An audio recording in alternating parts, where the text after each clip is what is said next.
All right, cool. All the logistics are done. While people are hopping on, um, Lyndon, why don't you want to give a little quick intro Yeah. on yourself, and then we'll dive in. Yeah. As always, thank you for having me. Thanks for everyone joining today. Super excited about today.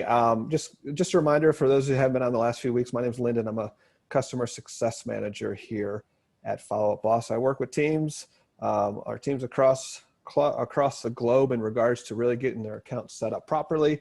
I work with goals, strategies, make sure that we're doing everything necessary to really reach their goals. Before Follow Up Boss, I worked at Zillow for about 5 years, where I coached agents on how to convert leads, kind of the questions you're answering, more than just answering the phone, but how to kind of strike up that conversation. So everything that we're doing today is just really in my wheelhouse in regards to lead accountability, lead follow-up. Where do those leads get routed to? What agents do they go to? What are the agents saying when they're on the phone? So just excited to kind of dive into this stuff today, Lee. Yeah, very cool. All right, cool. Well, I'm going to go ahead and share my screen here. So yeah, we're going to be focused on, let's see if it's going to share the right thing. All right. There it is. Very good. So going to be focused today on best practices for teams, more around lead routing and kind of setup, but also accountability, even maybe dive a little bit into what to say or training agents around, what to say. So a couple of quick things we wanted to cover. We've done some of these office hours before, but just wanted to go over these things real quick. If you guys could drop your questions into the Q&A as we go, it's really helpful. If somebody puts something in the chat, somebody else puts something, it's hard to keep up with the whole thread of the chat. So if you have a question for us as we go, drop it in the Q&A. It also allows us to say we're going to answer it live or just type back a quick answer. And if you want to come on screen, which we'd love, we're known to send special gifts to people that come on screen. Just saying. Yeah. Oh, sorry. And you just click the raise your hand button. You should see it at the bottom of the webinar. If you click raise your hand whenever we're finished with what we're covering or whenever the next person who's on, we will bring you on screen. Ideally, turn your camera on and we'll be able to chat with you a bit more. So wanted to kind of start out with general lead accountability. It's a pretty hot topic in general. And Lyndon, since you work with so many different teams, like, what do you see with people around lead accountability? I guess maybe the good and the bad or to be improved. Yeah, I mean, exactly what's kind of on the screen here, right? Having that as we're working with our team and we're working with our group of agents, having that simple plan and clear expectations of what's needed if we're going to turn leads on for you and you're going to start receiving leads, what do we expect to happen? How quickly do you need to be following up with this person, right? When you get this lead and you don't get a hold of them, it doesn't stop there, right? Our expectations for you are to continue to follow up with this brand new lead that you've never spoken to for, 14 days or whatever those rules are. So it's really important to have those expectations so your agents know when they're getting leads, what's expected out of them. Because if they don't follow those expectations, well, guess what? You're out of the lead flow, right? Leads aren't going to come to you anymore. So it's very easy to be able to make sure that your team's doing what's necessary because of those expectations that you've set. Have written training and simple sessions to review/remind.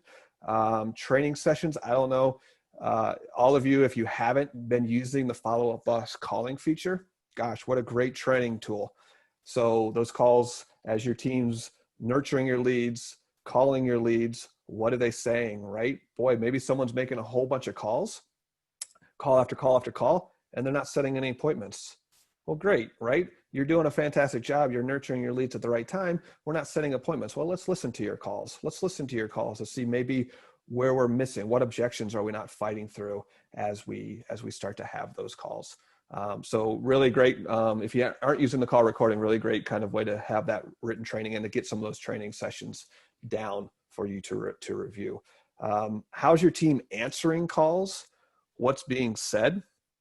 I think that's really very important and probably the number one most overlooked part of lead accountability, right?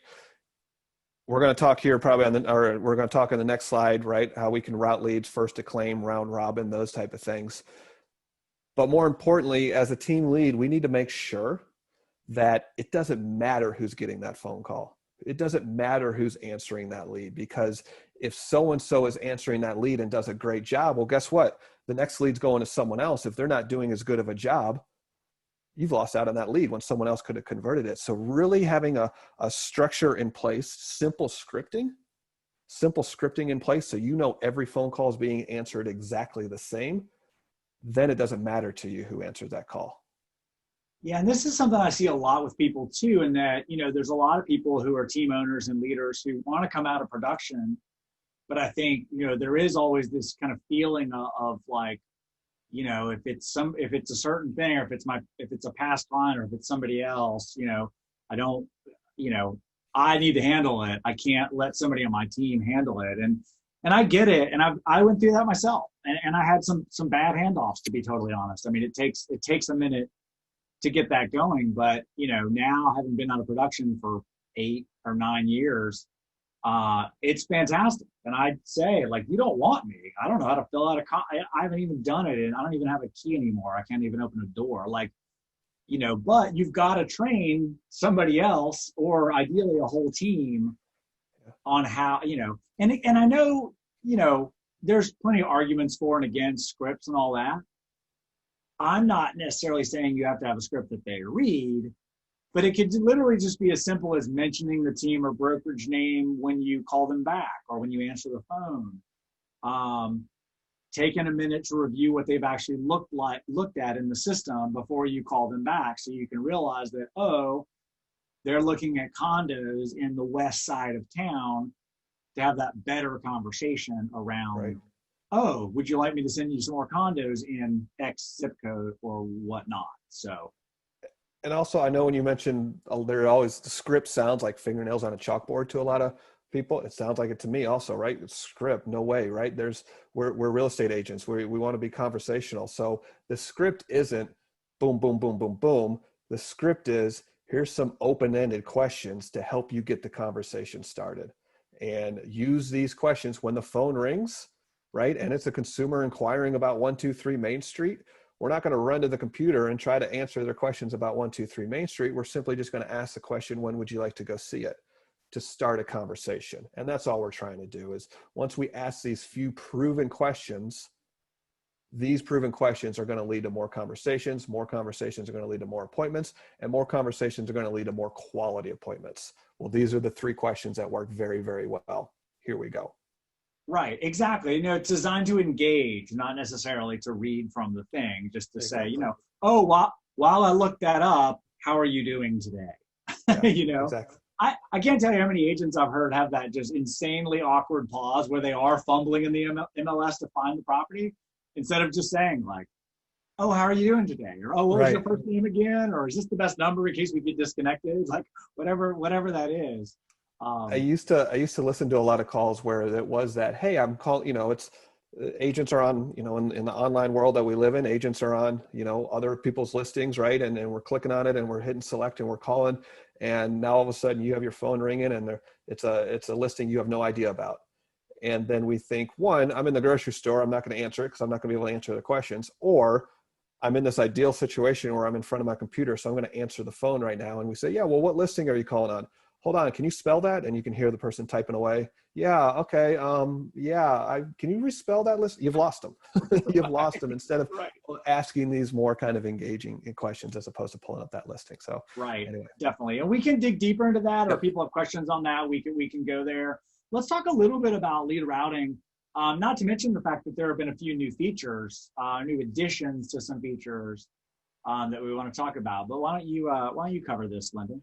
Yeah, lead routing, basically using groups to route your leads instead of changing the lead flow. So I think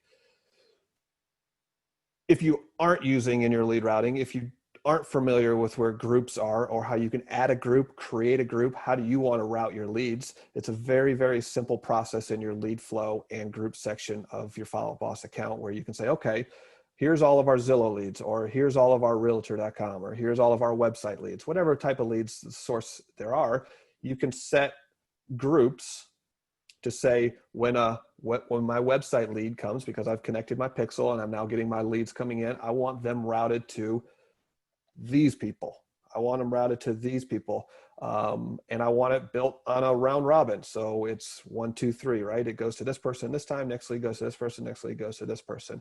Or we can route it to this group of people on a first Acclaim. So all of my website leads, as they come in, I want to add a group, I want to build a group, and then I want to add it to that source. So everyone gets a new notification for that lead. They have the Follow Up Boss app on their phone. They hit claim, first person to get it gets it.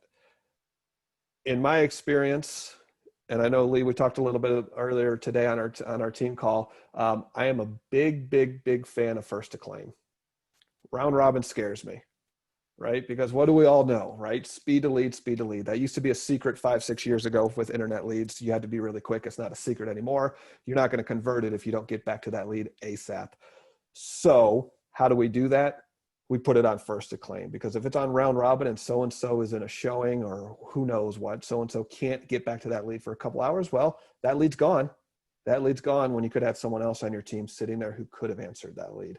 And then this goes back to, as a team lead, if we have proper basically scripting or questions to ask, you don't care who gets to that lead first, because you know the person that gets to it is going to basically conquer that question, that call the same way.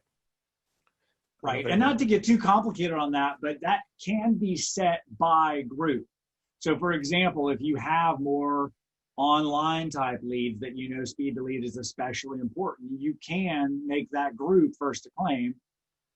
And you could say if there's maybe leads on your own listings or things that are maybe they aren't as urgent, although you could use an autoresponder, that need to be done round robin, that can be done as well. Definitely more of an advanced use. I wouldn't, be careful of kind of mixing and matching. But I think that also really goes back to our first slide around having that accountability, that if you claim it, if you are using first Acclaim that says, if you claim this lead, you must call them within, I don't know, if you're claiming it, surely you can call them right then. Call them within 2 minutes. If they don't answer, leave a voicemail, send a text as a follow-up, whatever that process is for you. Like we said before, this is how you duplicate yourself, right? Like you have a process that's what you would do, and then you roll that out to your team. Great question here, Lee, that we got from Jonathan. When set to first Acclaim, how do you handle if a less experienced agent that is newer is being the fastest, but does not convert as good as the other agent? Awesome question. I don't know if you have kind of an answer, but I would think that goes back to a little bit of what I was saying earlier, right? We got to make sure everyone's doing this the exact same way. So you don't care who answers that call, right? That goes back to coaching that newer agent to saying, hey, let's listen to your call. Let's listen to what was said during that initial call. Let's also talk about what questions we need to be asking. So yeah. I would think that structure in place so everyone is answering it the same way really eliminates that a little bit. I agree with that completely. And I'll add another layer to that in that, I see all these people that like recruit people to a team or a brokerage or whatnot. And they're like, cool, you're on leads, go. It's going to be great. You'll get leads, you'll get leads, you'll get leads. And more I'm seeing people who are starting to say like, okay, we're going to have you call some old leads first, or I'm going to take you on some appointments with me. And then once we do that, we'll add you to the leads. And I know that takes more work. It takes more planning. It takes a lot more, but it kind of goes back to the measure twice, cut once philosophy of like, if you really help this person understand, whether it's a written document that says, once you claim a lead, you must call within X hours. Here's a script if you don't know what to say, or here's the script you have to use, or things like that. You're really going to set more people up for success, and you're going to shorten their learning curve. So, I really am a fan of not just throwing people on leads as much as it is say, okay, once you're trained or once you've done this, now we're going to add you to leads. And we still go back to the speed to lead, right? In reality, if no one gets to it within the matter of seconds or minutes, you're probably not going to convert that lead anyway. So it's a plus to have someone who's very fast and quick. We can also go to the thought of, okay, great, new agent. You've claimed 10 leads in the last week. Let's take a little break. Let's now focus on these 10 leads. Let's see how they're going. Let's talk about how we're nurturing these leads. We're going to take you off for a little bit because we want to make sure we stay on top of these 10 leads. Once we really get a good kind of order with all 10 of these leads, we'll put you back on, and that could kind of free up the team to be jumping in during that time. So we do have a hand raiser, by the way. Yeah, and we're going to dig more into, okay, great. Yeah, I can't see it because I'm sharing my screen. So I'll see if Devin, we're going to see if I can't bring you on. There we go. It does. It works. You got it? Yep. Perfect. All right.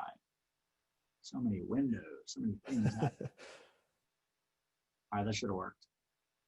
Devin, you might be muted. There you go. Yeah. All right, let's see. Oh, there we are. Hey, guys. Hello there. Thanks for having me. Yeah, thanks for joining. All right. Hey, I actually just had a question, and I'm sure you get this all the time. So we use, first I'm out of Hawaii. We've got a team of 6 other agents.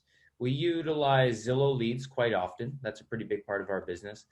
We also use Ylopo. Ylopo is really easy. You just go on the app, you click first to claim, no issues with that. Zillow likes to keep their system kind of in their own, I've learned, and then jumping it over to Follow Up Boss is a little bit more finicky. For the call actions, or the ones where it's just they dial in the connections, really easy. Whoever picks up the phone is the one that Zillow will send that lead to. But for those ones that just get dropped into the system, I've noticed I've had a little bit of issues using the first to claim issue with Follow Up Boss, rather than, because Zillow will basically say, hey, we will either round robin it, and that's it. So I didn't know if you guys had some recommendation. I figured there was a better way to do it than what I was doing. So just go ahead, Lee. I'm relatively knowledgeable on that, although it's been a little while, so stuff may have changed. Full disclosure. Okay. But yeah, obviously there's at least 3 different types of leads coming in from Zillow, even phone versus email. But some are obviously the warm transfer, which is great. Now, do you have the integration set up though between Zillow and Follow Up Boss? Yeah. So those leads will come directly into Follow Up Boss, whoever they get assigned to via Zillow. Yep. Right. So Zillow drives the routing on that, whether it's phone or email. But then there's also the ones that say this person we couldn't reach. And then there's the ones that say this person didn't want to talk to an agent, but they're still passing it yet or whatever. They're still passing it to you.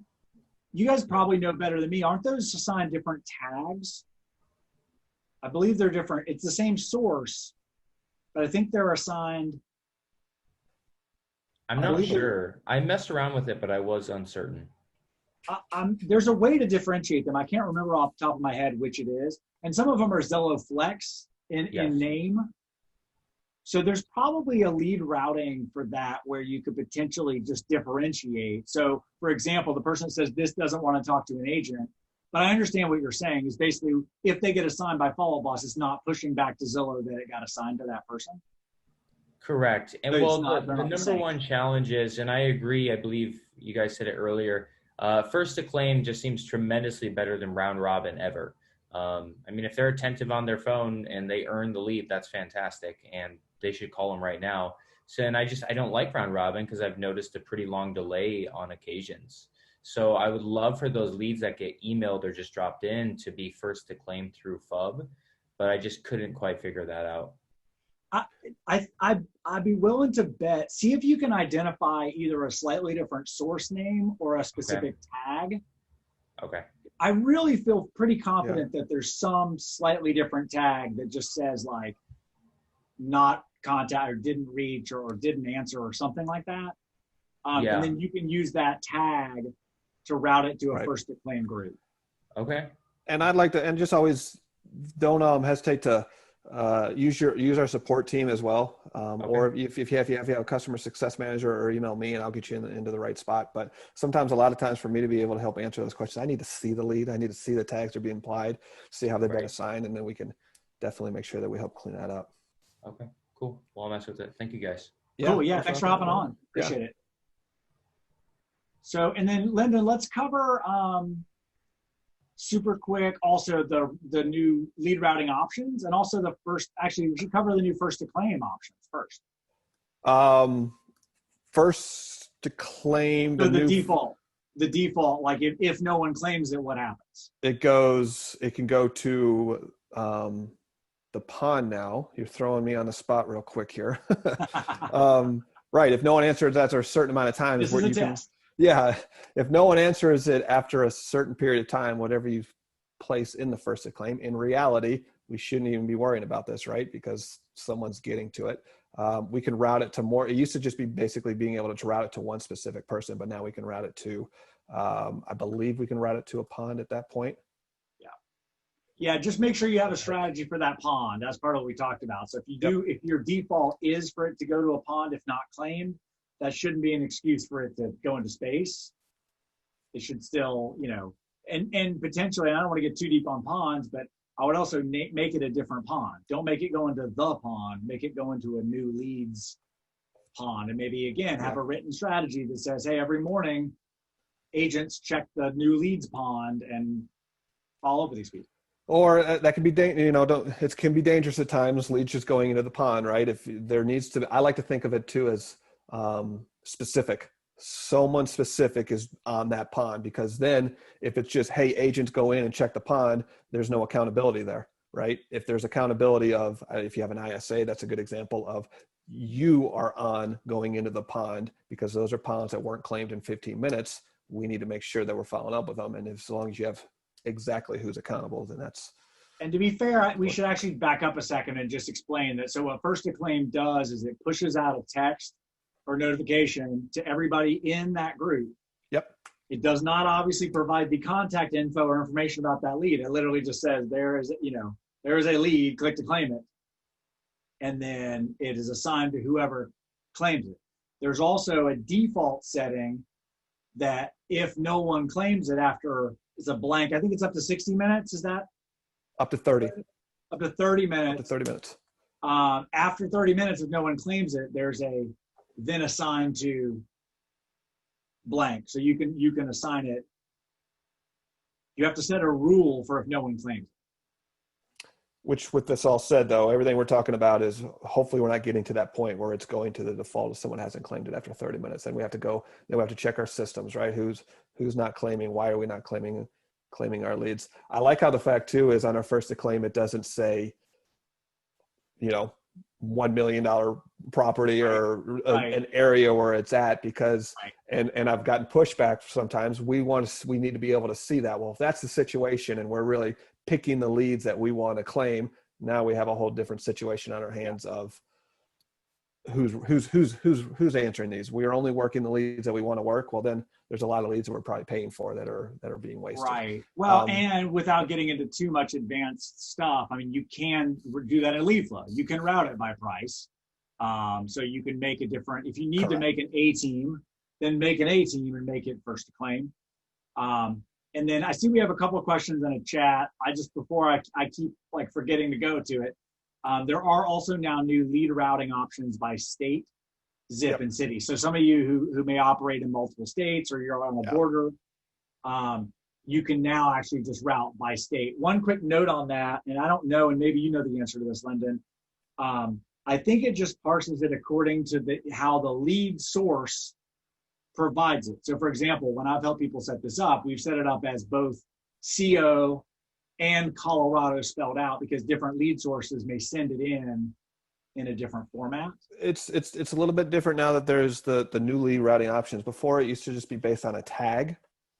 So if a tag was included on that lead, or the price was included, but now we've been able to pull it more from the actual property inquiry.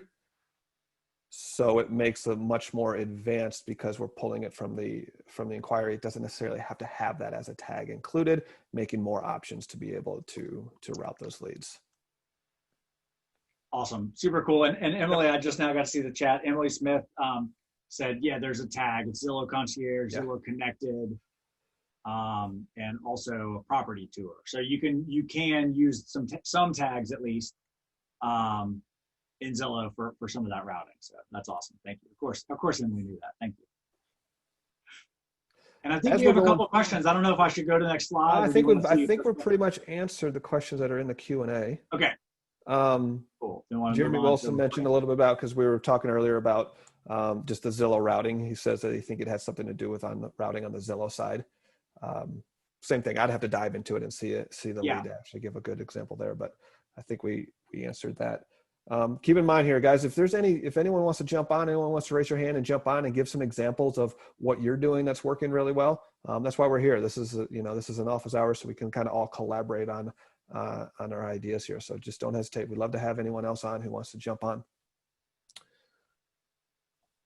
And lead we'll dig reporting. into reporting a little bit. And one of the things I think that, we probably should put this bullet first is that, if you kind of start up front with the reporting you want to see, then back into that with your training and your setup. So if you're really concerned about number of calls or how many emails or how many things are happening, digging into that reporting to understand what you're getting and then back your training and your setup into getting that, so it really all kind of ties together. And then is there anything else you want to cover there, Lyndon, or you want to dive into KPIs a little bit? Yeah, I was going to dive into KPIs. Okay. Key performance indicators. I think I get the question a lot of what should my KPIs be? How many calls should my team be making? How many appointments? That's a tough answer for me, or a tough question for me to answer, right? Every market's different. Your lead flow, the type of leads that you're getting, the traffic that you're seeing. I think I've worked with a couple teams here and that have asked that question. Basically what we did is we just kind of take a step back and say, well, let's do this. Let's, over the next 30 days, really push it so our team's making as many calls as possible. So our team's setting as many appointments, sending as many texts as they possibly can. And then let's look at the numbers, right? How many calls, and we're not saying you have to set this amount of appointments, but let's see how many calls were made and how many appointments were set. And we can almost take kind of that 30-day sample period of, that's how we can turn this into a kind of measurable KPIs. Great, we made 100 calls, 5 appointments. Well, now we know as a team that if you make 100 calls, you're going to be setting probably 5 appointments in that month. That's your benchmark. Let's set 5 appointments. You need to make 100 calls to be able to do that. You made 200 calls and you only set 5 appointments. Well, now let's take a step back and first congratulate you for doing such a good job of making so many calls and really busting it.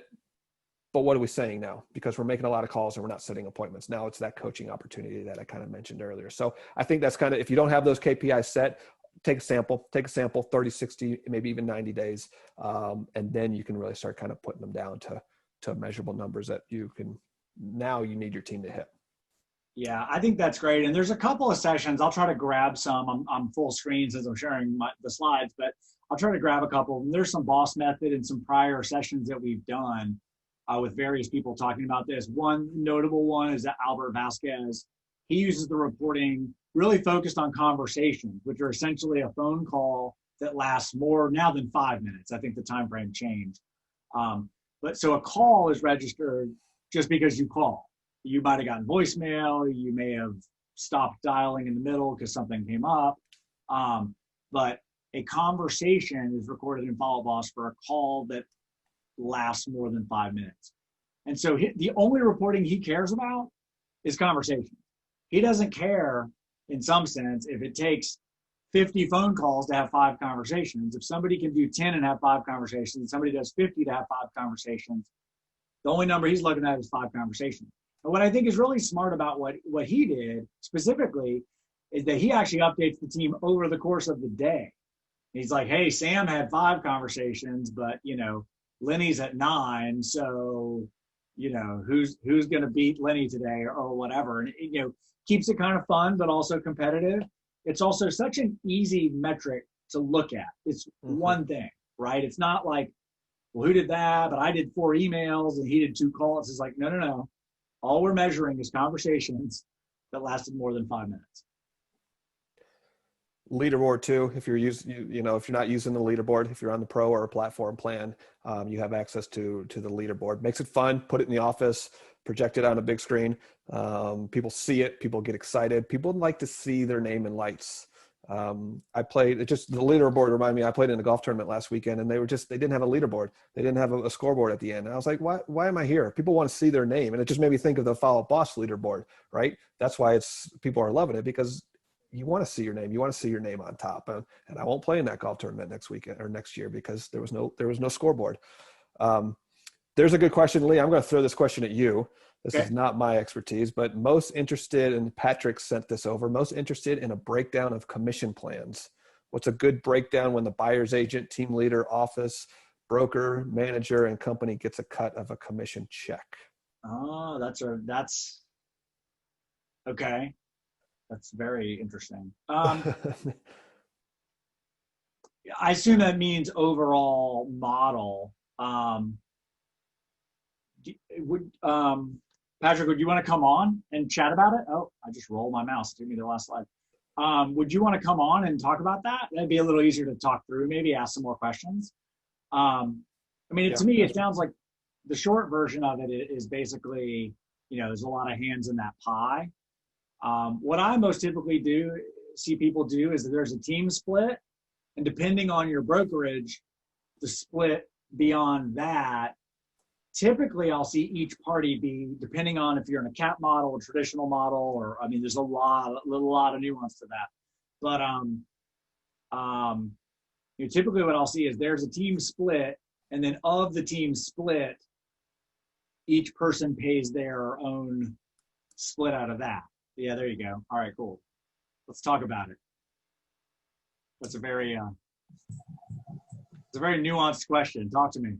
Sure. So we have a new agent coming in who's basically a advertising, that kind of person, rainmaker, if you want to call it that. And he's not interested in going out there and performing the regular realtor duties, so to speak, but he's interested in kind of creating a team and him being the rainmaker.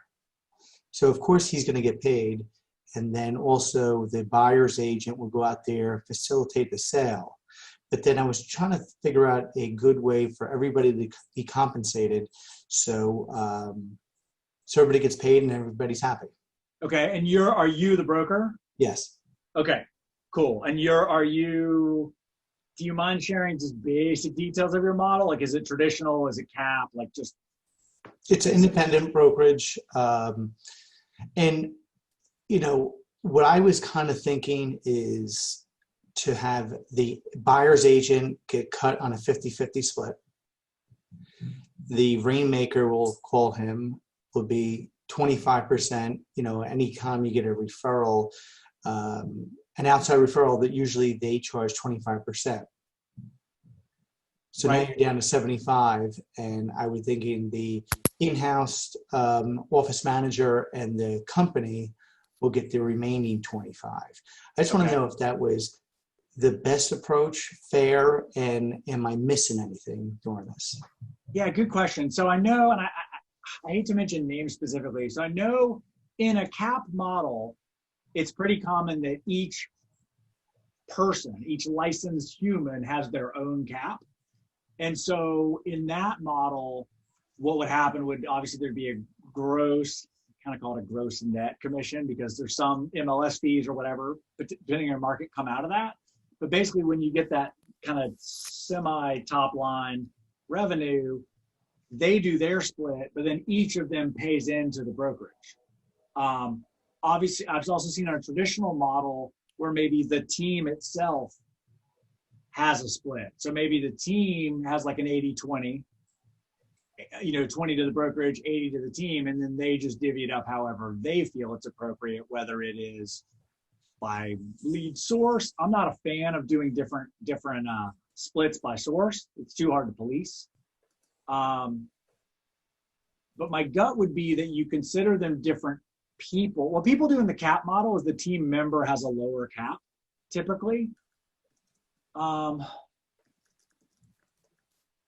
you using a back-end like brokerage software? So also trying to think of how to like really police it and kind of set it up and keep it. Yeah, we have Broker Mint, Okay. and I guess I would have to set it up. But again, I don't want to be too complicated. Yeah, fear, that's always fair. Yeah, that's always the hard part is like if it's too complicated, then every time you have a closing, there's going to be a wait, but this was my sphere, or this one was a Zillow lead, or this one's a whatever. I would maybe talk to the team leader a little bit more around how they envisioning doing the split and then back out of that. Because if it's like a showing agent, if it's like a 25%, then that's probably a bit different than if it's a true. Would the team lead only do listings, do you think? No, it'd be more generating buyer leads. Okay.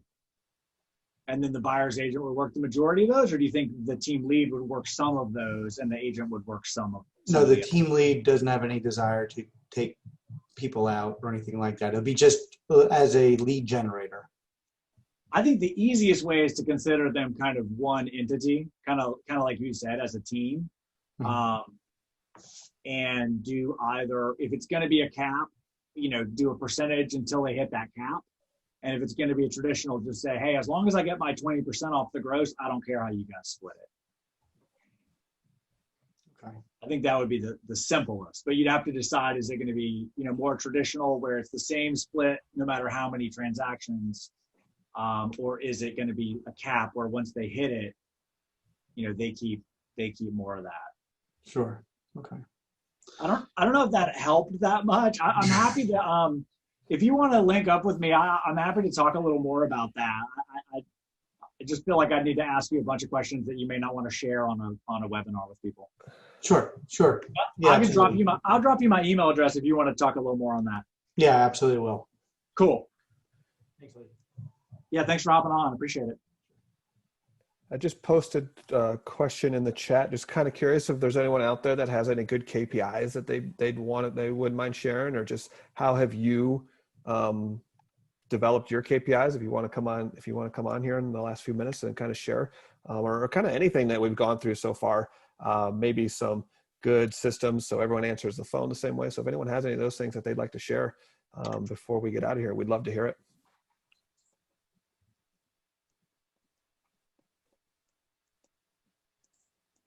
What else have we missed, Lee? I think we covered a pretty high level. I can't see the Q&A. I see that it looks like there might be something else in there, but I can't see what they are, so that you may have answered them already. I think we've answered the Q&A. I feel like that's the gist of it. I mean, to me, honestly, I feel like enough people aren't. I talked to a lot of people. Part of what spurred this topic, quite frankly, was I talked to a lot of people that are not using groups or not using routing in the way that, they're either taking more of the leads and then dispersing them, or they're just otherwise not using something like maybe routing by price point or routing by area or things like that. And to me, that's really the magic of kind of coming out of being able to come out of production, is like one day you could not have to touch it. That's how you build a scalable business, right? Like you don't have to touch every lead. And then right. you know that, they're being taken care of by the right person, saying the right thing. Yeah. Awesome. Cool. Patrick, do you have a question? You're back on, but you're not showing in my other. I don't think he ever left. That's so weird. Zoom has been doing this to me lately. It's just super odd. I can't believe we don't have people that want to talk about their accountability and KPIs. And I also don't know how to work slides, apparently. Even worse. Goodness. There we go. So if you guys do have specifics that we didn't answer, or something that's really specific to your account, absolutely hit up support at Follow Up Boss. Lyndon's not afraid either. Lyndon, you can see his name is spelled right in there. It's pretty simple, like the president, at followboss.com. That's my new email address, the president at followboss.com. Sure. The president. May have to talk to Dan about that. Yeah, no, definitely. We're here to help. We're here to help and use our support team. If you have a team and you have a customer success manager, they're here to help. Email support if you don't know who your customer success manager is. Definitely. Awesome. Thank you guys. We'll see y'all soon. See you in 2 weeks. Thanks everyone. Have a great day.